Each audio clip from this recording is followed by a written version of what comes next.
Assalamualaikum warahmatullahi wabarakatuh. Halo semuanya, kembali lagi dengan saya Dava Aurelia Setiawan di podcast Out of the Box.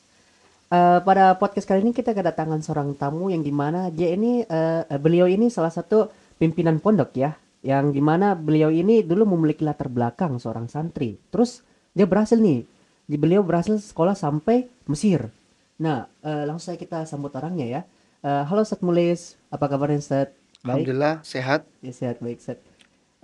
Nih Ustadz Mulis, mungkin saja ada beberapa santri yang ingin sekolah di luar negeri dan mungkin akan termotivasi dari Ustadz Mulis begitu. Jadi sebenarnya pasti ada beberapa pertanyaan yang bakal bertanya kayak apa sih latar belakang pendidikan Ustadz Mulis sebelum memulai karir, Ustadz? Kalau latar belakang pendidikan dari saya itu ya hampir sama semua dengan anak-anak pada umumnya, mulai dari SD kemudian lanjut ke SMP dan eh, lanjut ke tingkat berikutnya gitu. Iya.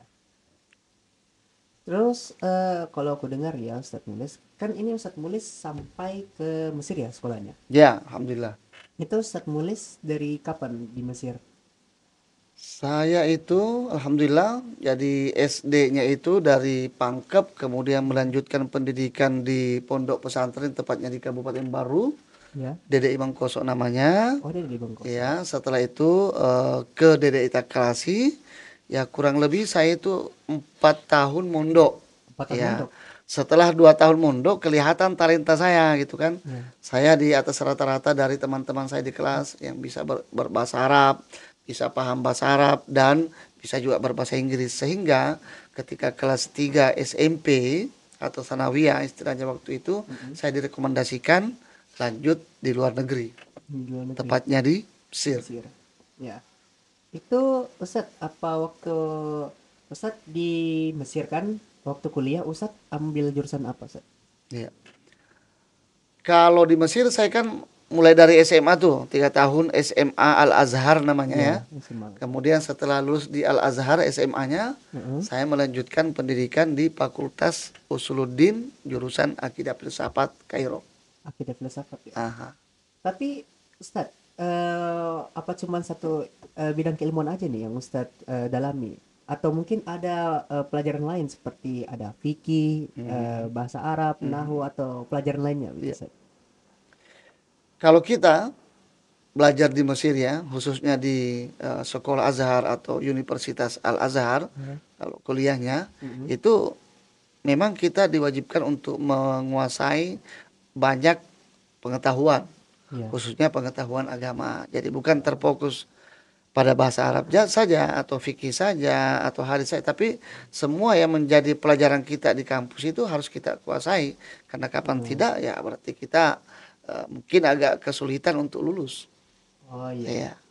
Terus apa yang membuat Ustadz Mulis nih yang memotivasi Ustadz Mulis untuk melanjutkan pendidikan di Mesir? Kan ada nih Ustadz universitas lain siapa tahu kayak Ustadz berminat gitu kan masuk di Jerman, Inggris, Korea atau Jepang gitu. Tapi kenapa Ustadz lebih memilih ke Mesir? Pertama mungkin kenapa saya memilih ke Mesir?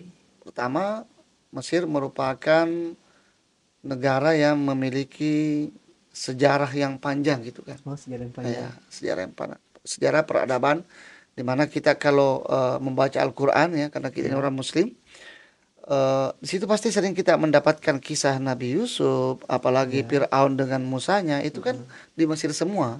Oh, di Mesir semua. Nah, sehingga saya tertarik untuk mengunjungi dan sekolah atau kuliah di Mesir. Oh, ya. Terus Ustadz, apa yang pengalaman paling berkesan bagi Ustadz waktu di Mesir? Apakah ada pengalaman yang menyenangkan atau pengalaman yang menyedihkan atau mungkin Ustadz ini cuma fokus belajar aja gitu Ustadz?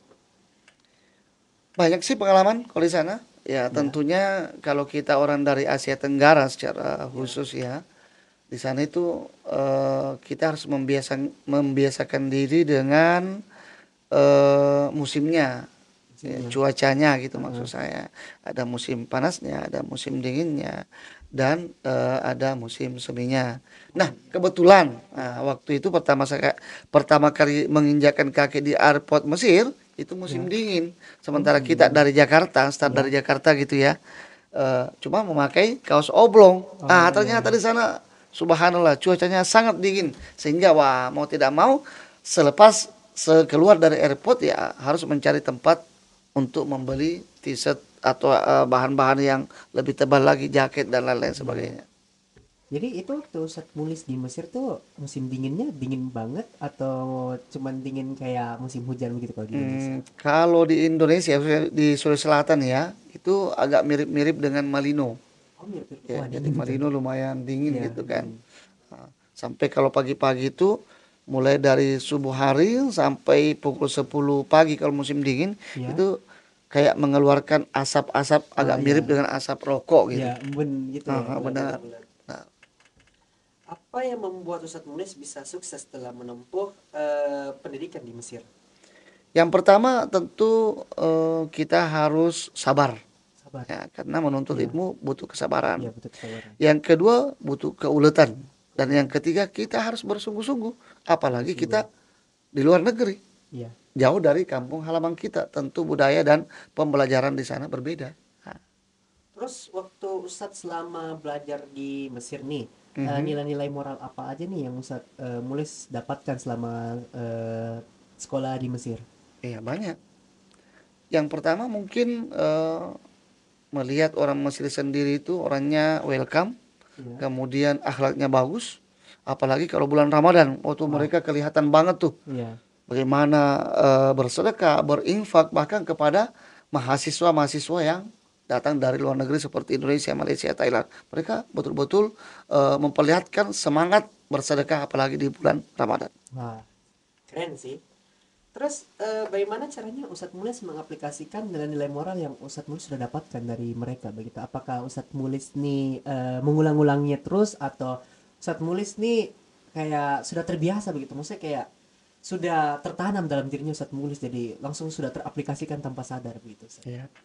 Kalau terkait dengan moral ya tentunya kita kalau sudah menganggap itu baik dan tentu kita ada upaya dan semangat untuk mengaplikasikannya dalam kehidupan sehari-hari.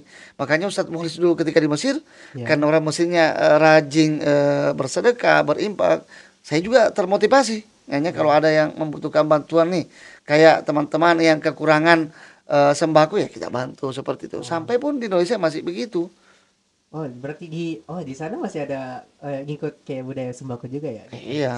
Ah, Terakhir nih Ustadz Mulis, bagaimana nih pesan Ustadz Mulis untuk bagi para santri-santri di PPB Salawat Tulisat agar bisa melanjutkan pendidikan di luar negeri kayak di Mesir, Jerman, Inggris atau mungkin Jepang. Siapa tahu kan saya juga termotivasi juga ingin pergi aha. gitu karena Ya, saya juga ingin kuliah di ya, Jepang gitu. bagus. Jadi setiap anak itu kan memiliki cita-cita gitu Ya, kan. Kalau misalnya masih SMP atau sudah heeh, di SMA, tentu harapannya ingin melanjutkan pendidikannya lebih tinggi lagi. heeh. Ada yang ingin melanjutkan ke luar negeri, misalnya nih ke Mesir, Ya, seperti saya. ya, Berarti paling tidak dia harus menguasai bahasa Arab terlebih dahulu, karena bahasa lokal di sana menggunakan bahasa Arab kan? ya, Kan tidak mungkin di sana menggunakan bahasa Indonesia. ya, Jadi persyaratan bahasa Arab harus mantap nih. heeh. Kemudian pembelajaran yang menunjang bahasa Arab seperti itu harus dikuasai juga, sehingga ketika sampai di sana nggak terlalu kaget gitu kan. Ya, tidak Kaget terlalu sih kaget kaget. ada, Ya, pasti ada.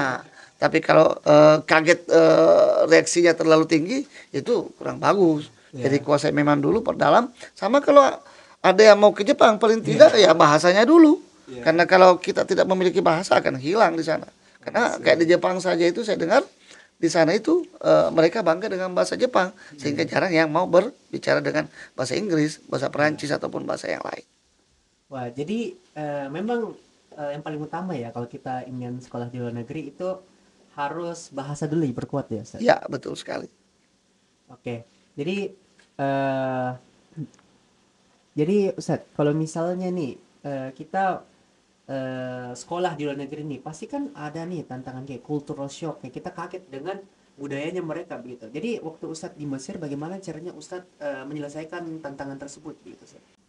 Kalau masalah budaya sih ya mau tidak mau ya kita harus kembali kepada filosofi kita orang Indonesia. Ya.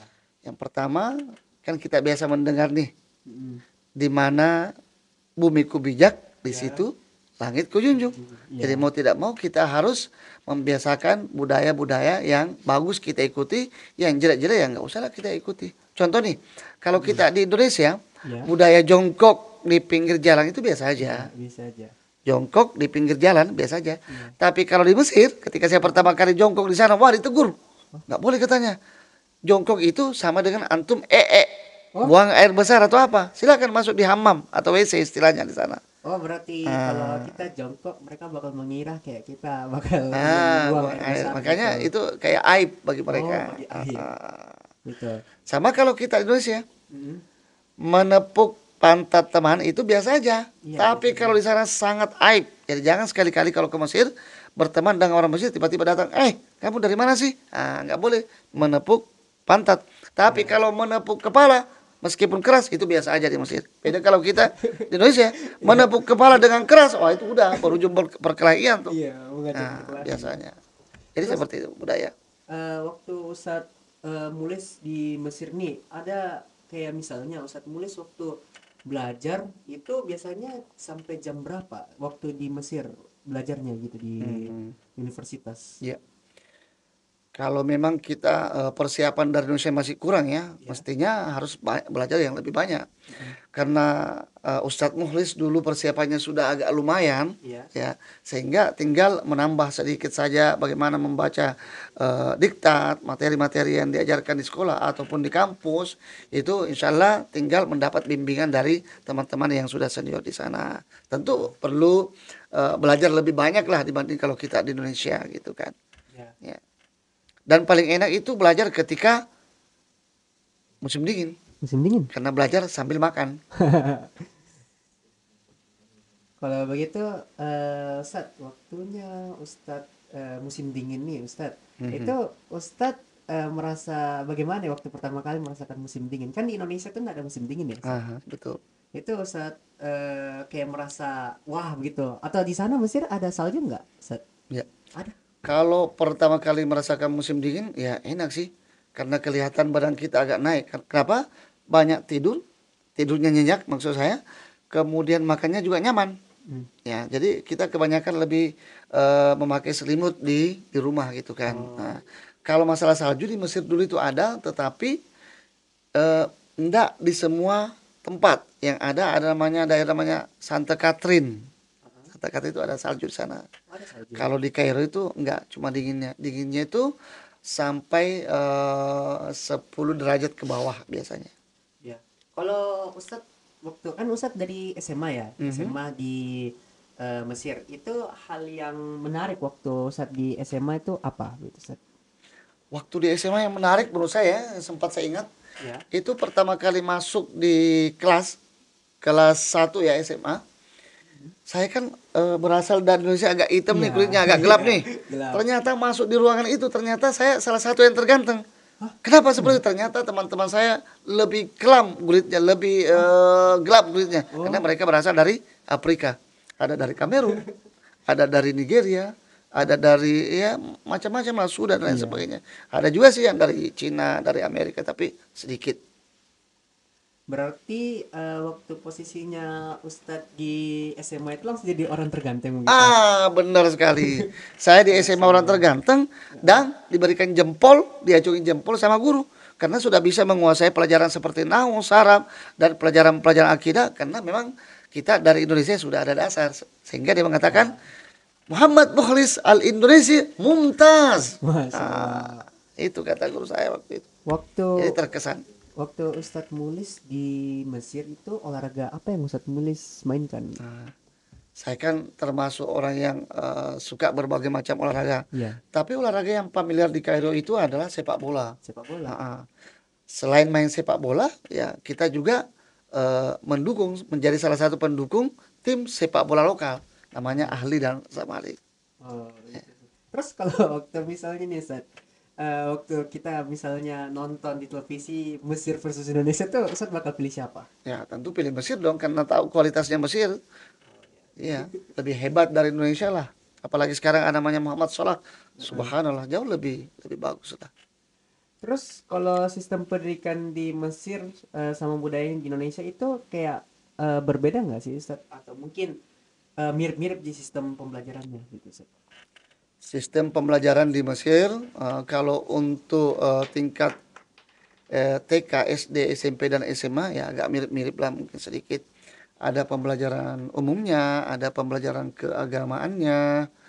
Kemudian kalau di kampus itu ya agak berbeda banyak dengan di Indonesia gitu. Kalau di sana itu ada sistem tingkat.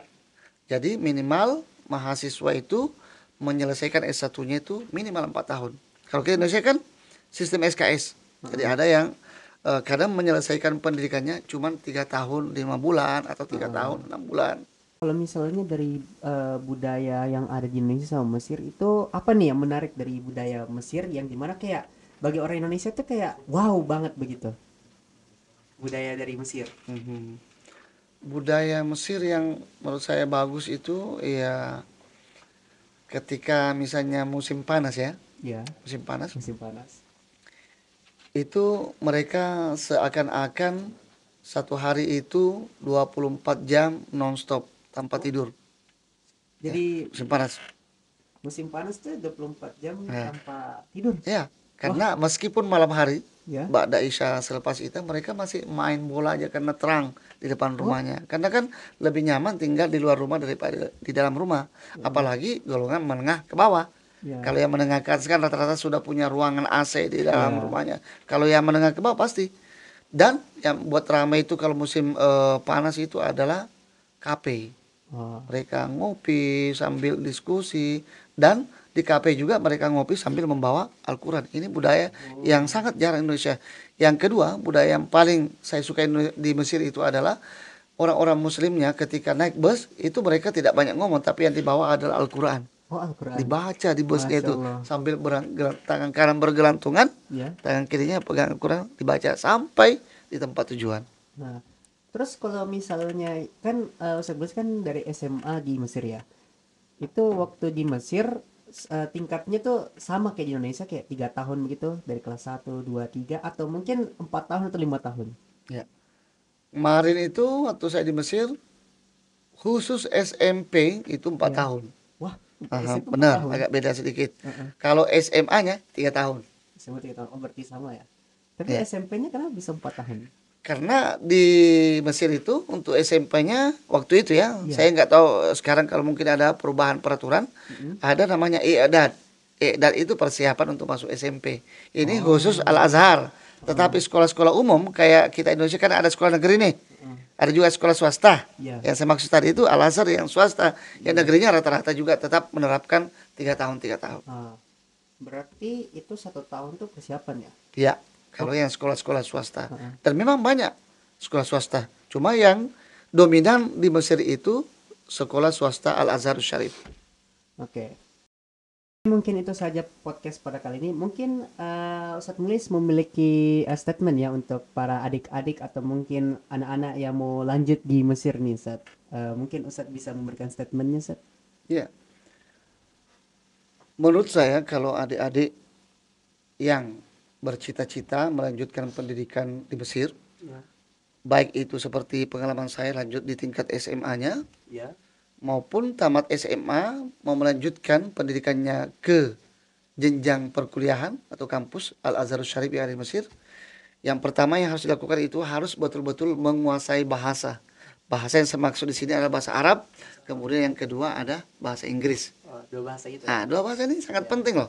Karena kalau kita tidak menguasai, gimana caranya kita beradaptasi di sana? Orang-orang Mesir itu bangga dengan bahasa Arabnya. Tidak ya. mungkin kita di sana kalau menguasai bahasa Indonesia dengan bahasa Inggris saja berbahasa Inggris nggak mau.